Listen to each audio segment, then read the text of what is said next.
एक और चीज हमें बताई गई, तमिलनाडु से लेकर केरला, महाराष्ट्र, मध्य प्रदेश, सब जगह एक नाम सब जगह हमें सुनने को मिला, अदानी। यह नाम पूरे हिंदुस्तान में, केरल में, तमिलनाडु में, महाराष्ट्र, कर्नाटका, हिमाचल, कश्मीर, सब जगह अदानी अदानी अदानी अदानी अदानी।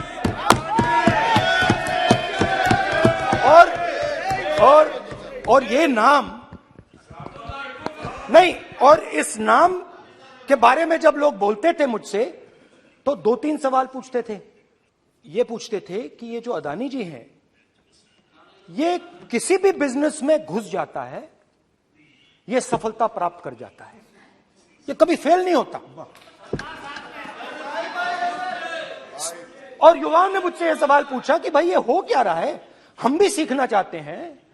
मोदी जी ने कहा स्टार्टअप करो, हम भी अदानी जी जैसे बनना चाहते हैं। तो भैया किसी भी बिजनेस में घुस जाओ और एकदम सक्सेस हो जाए। यह पहला सवाल था। दूसरा सवाल था कि ये अदानी जी हैं, ये किसी भी बिजनेस में घुस जाते हैं। पहले ये 1-2 बिजनेस करते थे, अब ये 8-10 सेक्टर्स में काम करते हैं।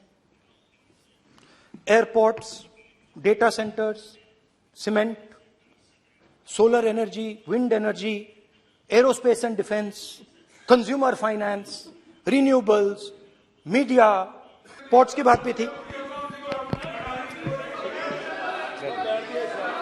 यह भी सवाल पूछा, यह भी पूछा कि भैया एक बात बताइए, राहुल जी बताइए हमें कि अदानी जी का जो नेटवर्थ है वो 3 साल के अंदर, नहीं सॉरी 2014 से लेकर 2022 तक ये $8 बिलियन से $140 बिलियन कैसे हो गया? कैसे हुआ? मोदी है तो मुमकिन ये 2014 में अगर आप दुनिया की, मुस्कुरा रहे हैं आप, बीजेपी में है ना आप, तो ये लिस्ट आती है, एक लिस्ट आती है दुनिया के सबसे अमीर लोगों की। इस पे ये 609 नंबर पे थे 14 में। 609 पीछे बिल्कुल। पता नहीं जादू हुआ, दूसरे नंबर पे पहुंच गए। मोदी है तो मुमकिन है।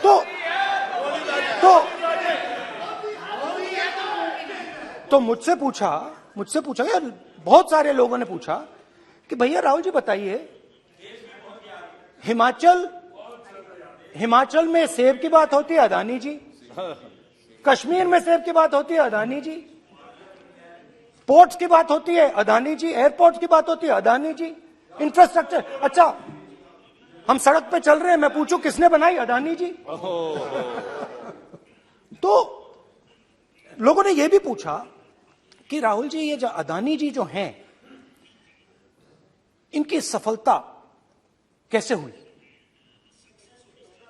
ये इतने बिजनेसेस में कैसे घुस गए, इतनी सफलता कैसे प्राप्त हुई, और सबसे जरूरी सवाल, इनका हिंदुस्तान के प्रधानमंत्री के साथ क्या रिश्ता है और कैसा रिश्ता है, देश जानना चाहता है। तो देश जानना चाहता है। ये देखिए रिश्ता, ये देख लीजिए प्लीज। पोस्टर माननीय सदस्य, पब्लिक में सर, माननीय सदस्य पोस्टर लीजिए। प्लीज, पोस्टर नहीं, पोस्टर नहीं है सर। देखिए आप बैठिए, 1 मिनट बैठिए। आप पोस्टरबाजी करेंगे तो इधर कहेंगे राजस्थान के मुख्यमंत्री का पोस्टर चिपकाएंगे। पोस्टरबाजी के लिए सदन नहीं है। आप बात करें, पोस्टरबाजी नहीं। स्पीकर सर, आप वरिष्ठ सदस्य हैं। स्पीकर सर, तो पोस्टरबाजी उचित नहीं है। स्पीकर सर, पोस्टरबाजी उचित नहीं है, प्लीज। राजस्थान के मुख्यमंत्री, ये सच्चाई है।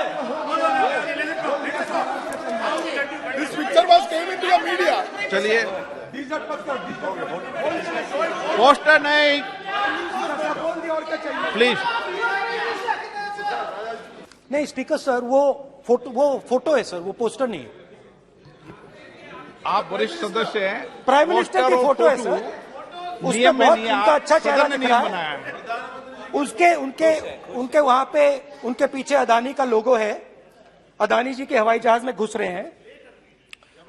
तो मैंने सोचा कि आज के प्रेसिडेंट्स एड्रेस में मैं थोड़ा जो नरेंद्र मोदी जी का और अदानी जी का रिश्ता है उसके बारे में आपको थोड़ा बता देता हूं। Please please. वो आप बता देना। So the relationship begins many years ago when Narendra Modi ji was the chief minister of Gujarat. And when most of India's business was asking questions of the prime minister, was against the prime minister, one man stood shoulder to shoulder with the prime minister. He didn't back down. That's commendable. It's not a joke. He was loyal to the prime minister. And what did he do? He helped Mr. Modi construct the idea of resurgent Gujarat. Right? The idea that you bring these businessmen together, and you call it Resurgent Gujarat, Vibrant Gujarat, they're both. And he was the backbone in setting up that group of people. Okay? And the result of that was tremendous growth of his businesses in Gujarat. Expansion of his businesses. I think then the real magic starts. जब प्रधानमंत्री जी दिल्ली आते हैं और 2014 में असली जादू शुरू होता है। मैंने कहा कि 2014 में वो 609 नंबर पे थे, कुछ ही सालों में वो दूसरे नंबर पे पहुंच गए। कैसे पहुंचे? मैं आपको, बहुत सारी इंडस्ट्रीज में काम करते हैं, मैं आपको 2-3 इंडस्ट्रीज का उदाहरण दे देता हूं। एयरपोर्ट्स की बात करते हैं। कुछ साल पहले सरकार ने हिंदुस्तान के एयरपोर्ट्स को डेवलप करने के लिए दिया। नियम था, there was a rule that anybody who does not have prior experience in airports cannot be involved in development of these airports. नहीं, गलत नहीं बोल रहा हूं।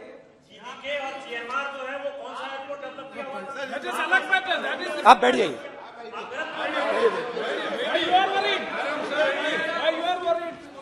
अडानी के डिफेंस में आ गए सर। देखिए, अरे माननीय सदस्य प्लीज मेरी बात सुनो। तो एक मिनट मेरी बात सुनो। ये एक मिनट बात सुनेंगे। ये संसद है, अपन किस दिशा पर चर्चा कर रहे हैं ये देश देख रहा है। हमें राष्ट्रपति अभिभाषण पर चर्चा करें तो उचित रहे, बाकी आपकी इच्छा है, स्वतंत्र अभिव्यक्ति है। मेरा मानना ये है तो अपन एक विषय पर ओके। तो आपको तो रूल था, नियम था। हाँ, पॉइंट ऑफ ऑर्डर किस पे है ये? सर कैसे एयरपोर्ट का प्राइवेटाइजेशन तो उनके समय हुआ, ऐसी कोई पार्टी थी जिसका अनुभव था? ये कौन सी बात कर रहे हैं? बोलिए। ओके प्लीज ओके, बोलने दे आपको नेता को, तो बोलने दे आपको नेता को। रूल था, प्लीज बोलने दे। रूल था कि अगर कोई एयरपोर्ट बिजनेस में नहीं था तो वो इन एयरपोर्ट्स को ले नहीं सकता था। इस रूल को हिंदुस्तान की सरकार ने बदला किसी ने भी बनाया हो रूल था, बदला है, किसी ने भी बनाया हो रूल था। बदला रूल बनाया किसने बात नहीं है, रूल बदला किसने बात है। रूल बदला गया,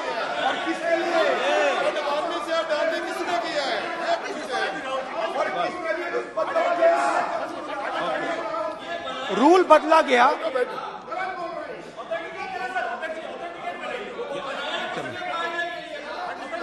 चलता रहेगा क्या सर? रूल को बदला गया। सर बोलने दीजिए। करना चाहिए सर, ऑथेंटिकेट करना चाहिए। चलिए चलिए आप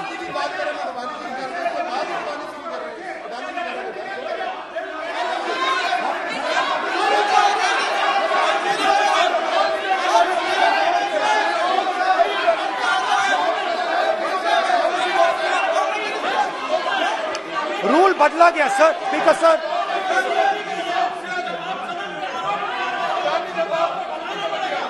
बैठे बैठे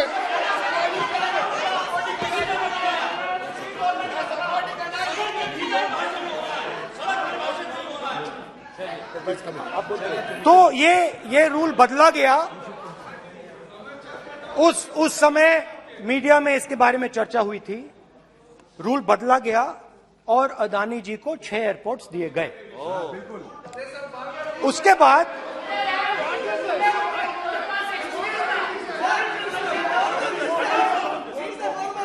after that India's most strategic profitable airport, Mumbai airport, was taken away by GVK, hijacked by using the agencies. The agencies को CBI, ED का प्रयोग कर GVK पर दबाव डालकर हिंदुस्तान की सरकार ने उस एयरपोर्ट को अदानी जी के हाथों में कर दिया। सच है। रिजल्ट क्या आया? रिजल्ट आया कि एयरपोर्ट्स में आज अदानी जी 24% हिंदुस्तान की एयर ट्रैफिक को अपने एयरपोर्ट से निकालते हैं और 31% एयर फ्रेट उनके एयरपोर्ट्स में से निकलता है। अब यह काम हिंदुस्तान की सरकार और हिंदुस्तान के प्रधानमंत्री जी ने फैसिलिटेट किया। तो बताइए, बोलिए वित्त मंत्री, विधि मंत्री। और ये जो सर ये हाउस में सर ये बोल रहे हैं, तुम तो ज्ञान बांट रहे हो, बैठ जाओ। सर ये यहाँ बहुत गंभीर मिनिस्टर हैं ये देश ये राष्ट्रपति का उद्बोधन को लेकर एक गंभीर चर्चा हो रही है। जो भी मेंबर कुछ भी बात करे विद फुल रिस्पॉन्सिबिलिटी ऑथेंटिकेट करें। और ये वाइल्ड एलिगेशन अपना एक सोच के आया है, बिना तर्क के ऐसे वाइल्ड एलिगेशन लगा रहे, ये कोई मतलब नहीं है सर। ये ऐसे नहीं बोल सकते और वो सर तर्क रखना पड़ेगा। अगर एलिगेशन लगा रहे हैं तो आपको पूरा डॉक्यूमेंट प्रूफ के साथ आपको रखना पड़ेगा। दे देंगे आप ऐसे बातें नहीं दे कर सकते। देंगे। और ये गंभीरता को समझिए, ये डॉक्यूमेंट्री प्रूफ दे देंगे। अब आपने जो पिछले स्पीकर थे उन्होंने फॉरेन पॉलिसी की बात की, हम भी फॉरेन पॉलिसी की बात करते हैं। चलिए डिफेंस से शुरू करते हैं। बहुत ऑप्शंस है, आप बताइए कहां से शुरू करें। बिजली, डिफेंस, कोयला, बहुत ऑप्शंस है। Defence, let us start with defence. अब डिफेंस में अदानी जी का कोई एक्सपीरियंस नहीं था, जीरो एक्सपीरियंस। कल मैंने प्रधानमंत्री को एचएएल में देखा। प्रधानमंत्री जी ने कहा कि गलत आरोप लगाया, मगर रियलिटी तो यह है कि एचएएल का जो कॉन्ट्रैक्ट था 126 हवाई जहाजों का, वो अनिल अंबानी को चला गया और अनिल अंबानी बैंकरप्ट हो गया। वहां भी फैसिलिटेशन था। अब देखिए, और ये जो फ्यूचर एंटरप्रेन्योर्स हैं, जो बिजनेस स्कूल हैं, हार्वर्ड यूनिवर्सिटी जैसे स्कूल हैं, इनको इसका केस स्टडी, इसकी केस स्टडी बनानी चाहिए, शायद बने। How to use government power to build individual businesses, case study.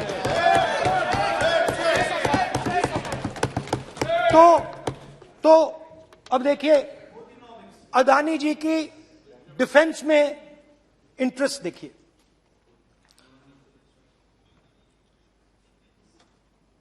Elbit company के साथ हिंदुस्तान में अदानी जी ड्रोन्स बनाते हैं। ड्रोन्स को हिंदुस्तान की एयरफोर्स, आर्मी, नेवी के लिए रीफिट करते हैं। अदानी जी ने यह काम कभी नहीं किया है पहले। एचएएल ये काम करती है। हिंदुस्तान में और भी कंपनीज हैं जो ये काम करती हैं, मगर प्रधानमंत्री जी इजरायल जाते हैं और उसके एकदम बाद अदानी जी को ये कॉन्ट्रैक्ट मिल जाता है, मगर एक नहीं मिलता। ये मत सोचिए कि ये सिर्फ एक कंपनी की बात हो रही है, ये इंडस्ट्रीज की बात होती है यहां पे। जैसे मैंने आपको दिखाया, एयरपोर्ट का पूरा सिस्टम उठा के ले गए, 30% मार्केट शेयर एयरपोर्ट में ले गए, वैसे ही डिफेंस में करा। तो 4 डिफेंस की इनके पास कंपनीज हैं। यह काम इन्होंने कभी नहीं किया। स्मॉल आर्म्स, जिसमें टवॉर है जो हमारी स्पेशल फोर्सेस यूज करती है, आर्मी यूज करती है, जिसमें गलील स्नाइपर राइफल है, ये सब अदानी जी बनाते हैं। सीधा स्ट्रेट इजरायल में प्राइम मिनिस्टर जाते हैं, प्राइम मिनिस्टर के साथ वहां पे मतलब बीच में पैदल चलते हैं और फिर जादू से पीछे से इंडिया का फर्स्ट कॉम्प्रिहेंसिव एमआरओ मिल जाता है मेंटेनेंस के लिए, जहाजों के मेंटेनेंस के लिए। स्मॉल आर्म्स का बिजनेस मिल जाता है, इजरायली जो ड्रोन्स हैं उसका बिजनेस मिल जाता है। मतलब जो हिंदुस्तान और इजरायल का डिफेंस का रिश्ता है वो पूरा पूरा अदानी जी के हाथ में चला जाता है, खत्म कहानी। हाँ, उसमें पेगासस भी है, तो पता नहीं वहां से क्या मतलब पेगासस कैसे आया, क्या हुआ, किसने दिया। अच्छा, एक और बड़ी इंटरेस्टिंग चीज है, एक कंपनी है अल्फा डिफेंस, जो डिफेंस इलेक्ट्रॉनिक्स का काम करती है, एवियोनिक्स का काम करती है, और बहुत स्ट्रेटेजिक कंपनी है। वो भी अदानी जी के हवाले कर दी गई, अदानी जी ने एक्वायर कर लिया। तो आपने देखा कि एयरपोर्ट्स का बिजनेस 30% मार्केट शेयर, हिंदुस्तान और इजरायल का जो वेपन्स का बिजनेस है 90% उठा के ले गए। एक विजिट, फॉरेन पॉलिसी, ये है फॉरेन पॉलिसी। चलिए, अब मैंने आपको इजरायल की बात बताई, ऑस्ट्रेलिया चलते हैं। कोयला, ऑस्ट्रेलिया चलिए। ऑस्ट्रेलिया में अदानी जी जाके, नहीं क्यों? आप तो डिबेट करना चाहते थे, आप भी तो डिबेट करना चाहते थे। आपने बोला था कोई भी विषय पे डिबेट हो, तो हो गया डिबेट। अब क्यों डर रहे हो डिबेट से? अब क्यों डर रहे हो डिबेट से? क्यों डर रहे हो? जब हमने जेपीसी की मांग की, आपने बोला सदन में उठाओ। अब क्यों डर रहे हो? अब क्यों डर रहे हो? अब क्यों डर रहे हो? आप चर्चा से क्यों डर रहे हो? चर्चा से डर रहे हो आप?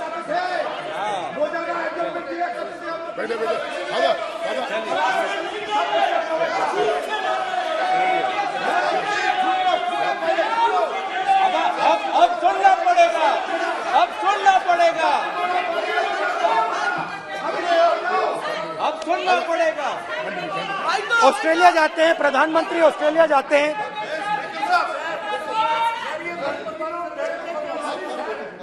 प्रधानमंत्री ऑस्ट्रेलिया जाते हैं।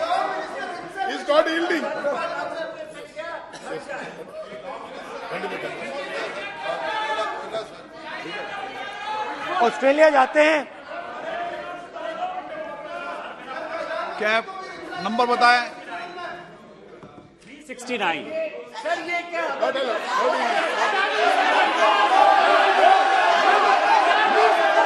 369 सर, ये कहता है सर, एक पेपर और document to be laid on the table shall be duly देखिए पूरा सरकार इन्होंने सर, मैं इनको चैलेंज करता हूं कि जीएमआर और जीबीके उसको कब एयरपोर्ट का जो है संचालन का अधिकार था और कौन सा रूल है वो कोट करे सर। किस रोल के आधार पर ये इनको मैं चैलेंज करता हूं, पूरी कांग्रेस पार्टी को चैलेंज करता हूं कि जीएमआर और जीबीके को कौन सा एयरपोर्ट चलाने का लाइसेंस जब दिया तो उनको उसका नॉलेज था। मैं चैलेंज करता हूं पूरी कांग्रेस पार्टी को। जब इन्होंने बिरला को बनाने का दिया, डालमिया को बनाने का दिया, टाटा को बनाने का दिया लाइसेंस, उस वक्त उनको कौन सा मोटर चलाने का अधिकार था सर।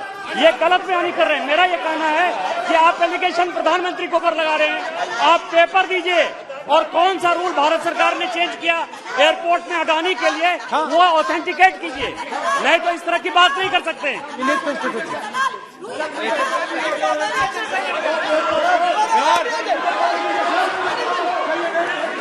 करना पड़ेगा, ऑथेंटिकेट करना पड़ेगा। राहुल गांधी जी आपको ऑथेंटिकेट करना पड़ेगा। आप ऐसा नहीं बोल सकते हवा में, आप हवा में बोल रहे हो और प्रधानमंत्री जी पे आरोप लगा रहे हो। आपको ऑथेंटिकेट करना ही पड़ेगा। आप ऐसे ही बोल रहे हो कि जीएमआर का जीवीके का समय रूल था, कहा था रूल, कोई रूल नहीं था। आपको यह तो ऑथेंटिकेट और ऑथेंटिकेट करके ही रखना पड़ेगा आपको। पहले रखिए और उसके बाद आगे बात करने देंगे, नहीं तो माफी मांगिए देश से। आप प्रधानमंत्री जी पे आरोप लगा रहे हैं, सर बोलने दीजिए। अनाप शनाप आरोप लगा रहे, बिना किसी डॉक्यूमेंट के आरोप लगा रहे प्रधानमंत्री जी पे। रूल 353 सर, रूल 353 किया है sir, no allegation of defamatory और incriminatory nature shall be made unless you have given notice. छोड़िए, वो तो प्रधानमंत्री के खिलाफ एलिगेशन लगा रहे हैं बिना नोटिस दिए, बिना कोई डॉक्यूमेंट दिए। सर ये रिकॉर्ड पर नहीं जाना चाहिए सर, ये बिल्कुल रूल का उल्लंघन है। और क्या क्या बातें वो कह रहे हैं सर, मैं उसको रिपीट नहीं करना। Reckless allegation, baseless allegation, in violation of rules, sir ये स्वीकार नहीं होना चाहिए। ओके सर, एक सब बैठिए, ऑस्ट्रेलिया पीएम जाते प्लीज हैं। बैठिए, आप प्लीज बैठिए, वरिष्ठ वकील साहब बैठिए। ऑस्ट्रेलिया जाते हैं। एक मिनट राहुल जी, एक मिनट। नियम 369 भी मैंने देखा है, 333 भी देखा है।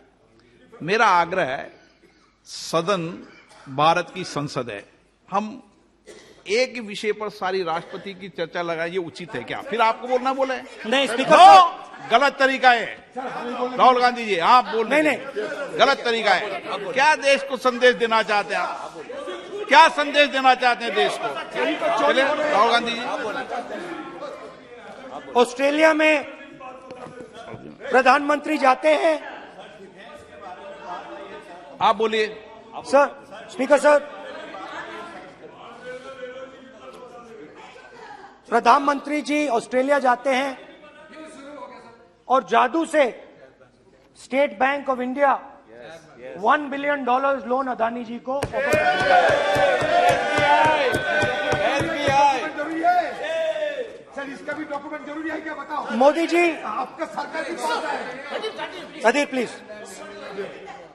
उसके बाद मैं उदाहरण दे रहा हूं, पूरी दुनिया में मोदी जी जाते हैं, घूमते हैं, तो मैं बता देता हूं क्या होता है वहां पे। बांग्लादेश में गए, हाँ काम पे ही जा रहे हैं, वही तो बोल रहा हूं, काम पे जा रहे हैं। बांग्लादेश जाते हैं, मोदी जी की पहली ट्रिप होती है बांग्लादेश में। वहां पे बांग्लादेश को इलेक्ट्रिसिटी बेचने का डिसीजन लिया जाता है। कुछ ही दिन बाद बांग्लादेश पावर डेवलपमेंट बोर्ड 25 साल का कॉन्ट्रैक्ट अदानी जी के साथ साइन कर देता है। 1500 मेगावाट इलेक्ट्रिसिटी का कॉन्ट्रैक्ट अदानी जी। चलिए वहां से वहां से श्रीलंका चलते हैं।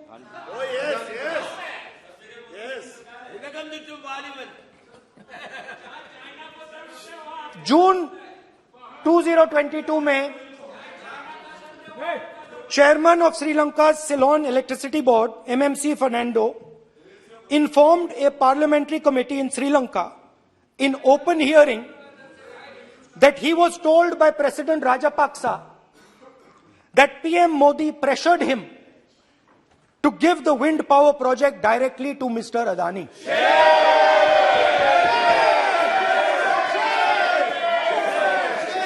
मतलब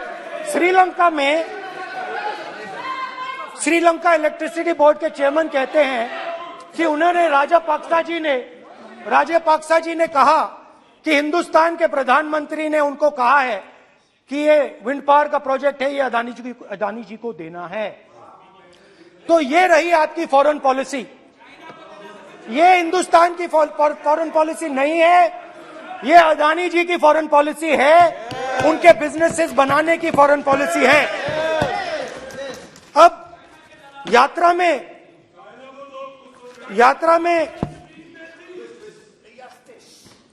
में मुझसे 2-3 और सवाल पूछे गए।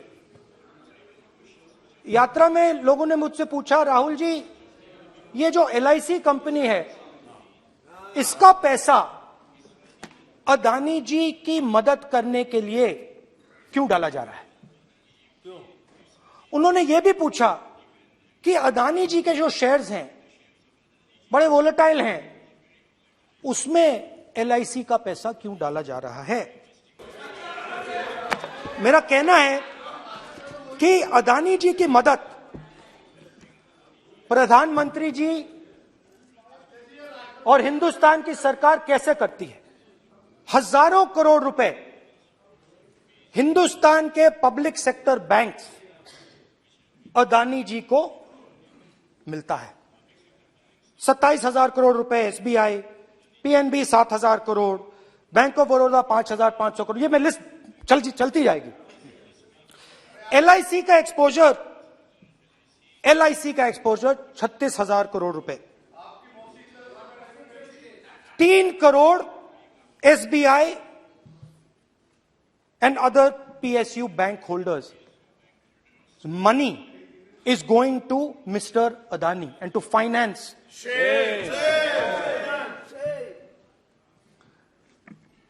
Now, of course, there is another question. तो मदद कैसे हो रही है? हिंदुस्तान के पब्लिक सेक्टर बैंक्स का पैसा, LIC का पैसा नरेंद्र मोदी जी, अदानी जी को दिया जा रहा है। अगर कोई सामने खड़ा हो जाता है, जैसे जीवी के लोग खड़े हुए, ED, CBI एजेंसीज आ जाती है, उनको परे कर देती हैं। तेलंगाना में भी एक पोर्ट का उदाहरण था, मगर मेन सवाल और सबसे इंटरेस्टिंग सवाल दूसरा है। कुछ दिन पहले ये हिंडनबर्ग रिपोर्ट आई, उसमें लिखा था कि अदानी जी की हिंदुस्तान के बाहर शेल कंपनीज हैं। ये जो शेल कंपनीज हैं, सबसे पहला सवाल है, ये हैं किसकी? ये किसकी है मॉरिशस में जो शेल कंपनीज हैं? और ये जो हजारों करोड़ रुपया ये शेल कंपनीज हिंदुस्तान में भेज रही हैं, ये किसका पैसा है? और क्या ये काम अदानी जी फ्री में कर रहे हैं? अब मैं ये सवाल क्यों पूछ रहा हूं? क्योंकि अदानी जी स्ट्रेटेजिक बिजनेसेस में काम करते हैं। अदानी जी हिंदुस्तान के पोर्ट्स को डोमिनेट करते हैं, अदानी जी हिंदुस्तान के एयरपोर्ट्स को डोमिनेट करते हैं, और जैसे मैंने कहा, अदानी जी हिंदुस्तान की डिफेंस इंडस्ट्री में बहुत जरूरी रोल प्ले करते हैं। तो मेरा पहला एक छोटा सा सवाल है कि जो शेल कंपनीज हैं, इनके बारे में हिंदुस्तान की सरकार ने कोई सवाल नहीं उठाए कि ये कौन लोग हैं, ये किनकी कंपनीज हैं? ये स्ट्रेटेजिक मामला है। पोर्ट्स का मामला है, एयरपोर्ट्स का मामला है, डिफेंस का मामला है, और जो कंपनी इन स्ट्रेटेजिक एरियाज में काम कर रही है उनके बारे में आपको मालूम ही नहीं। ये नेशनल सिक्योरिटी का मुद्दा है, आपको मालूम ही नहीं कि ये शेल कंपनीज किसकी हैं, कितना पैसा आ रहा है, किसका पैसा आ रहा है। तो एक बहुत बड़ा सवाल है, ये पैसा किसका है, ये शेल कंपनीज किसकी हैं, और ये हिंदुस्तान की सरकार की जिम्मेदारी है ये पता लगाना ये किसकी शेल कंपनीज हैं और ये किसका पैसा अंदर आ रहा है। JPC, we want JPC, we want JPC.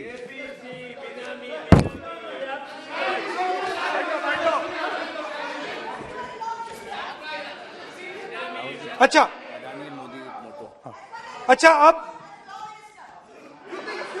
अब चलिए छोटा सा बजट के बारे में बता देता हूं।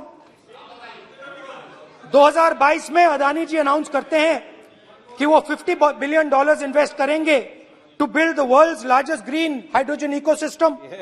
और इस बजट में बीजेपी की सरकार निर्मला सीतारमण जी कहती हैं हम ग्रीन हाइड्रोजन के लिए बहुत ह्यूज इंसेंटिव्स देंगे, 19,700 करोड़ रुपए हम ग्रीन हाइड्रोजन के लिए देंगे, मतलब अदानी जी को देंगे। जुगलबंदी बजट में अदानी जी के लिए 50 नए airport, coastal shipping, horticulture, grain storage, ये सब काम आप कर रहे हैं। तो मेरे सिर्फ कल प्रधानमंत्री जी आज कल भाषण देंगे, मेरे उनसे 2-3 छोटे से सवाल हैं। मेरा प्रधानमंत्री जी से 2-3 सवाल हैं।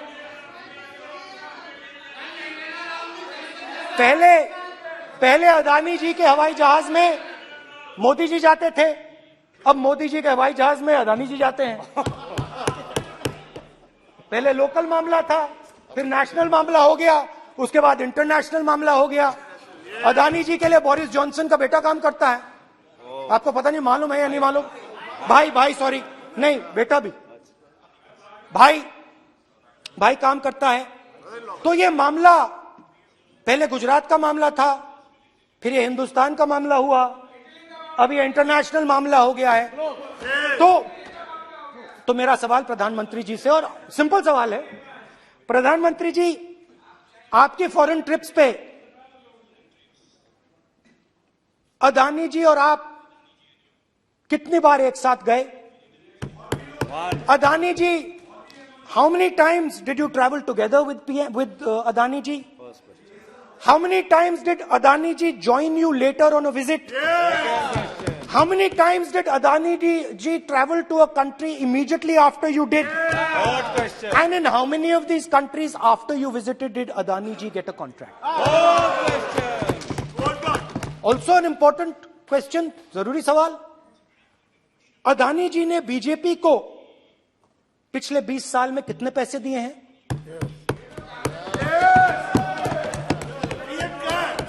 इलेक्टोरल बॉन्ड्स में कितना पैसा दिया है?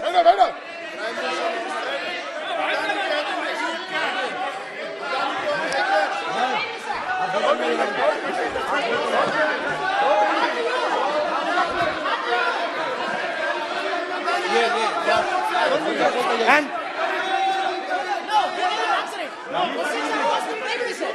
questions are posed to Prime Minister, please. Sir, खत्म करने दीजिए सर. Concluding.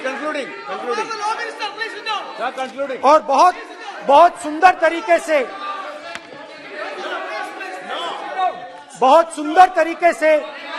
वो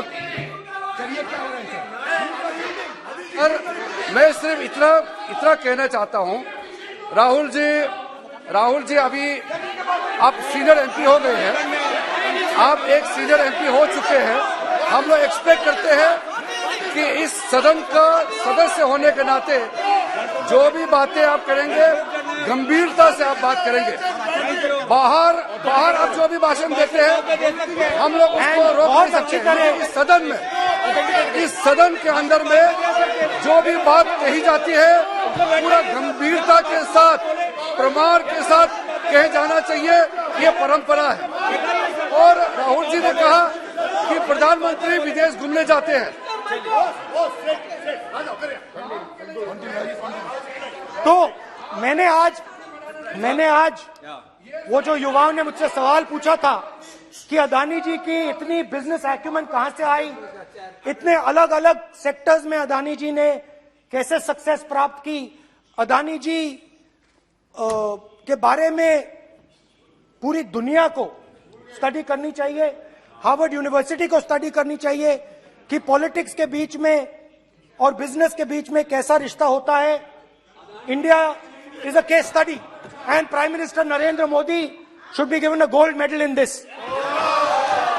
नाउ बहुत अच्छी तरह बीजेपी के जो पिछले स्पीकर थे उन्होंने मेरे भाषण को इंकैप्सुलेट किया मेरे लिए बहुत अच्छी तरह। आपने जो मैं सोच रहा था आपने उससे और भी अच्छी तरीके से बोल दिया। Coming together is a beginning, keeping together is progress, working together is success. Adani ji and Narendra Modi ji, thank you.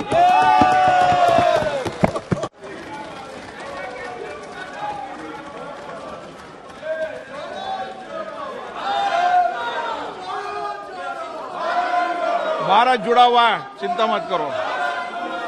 ये एक बात पे चर्चा नहीं हुई है, ये अलग अलग इंडस्ट्रीज पे, अलग अलग बिजनेसेस पे और इंटरनेशनल अफेयर्स पे डिस्कशन हुआ है।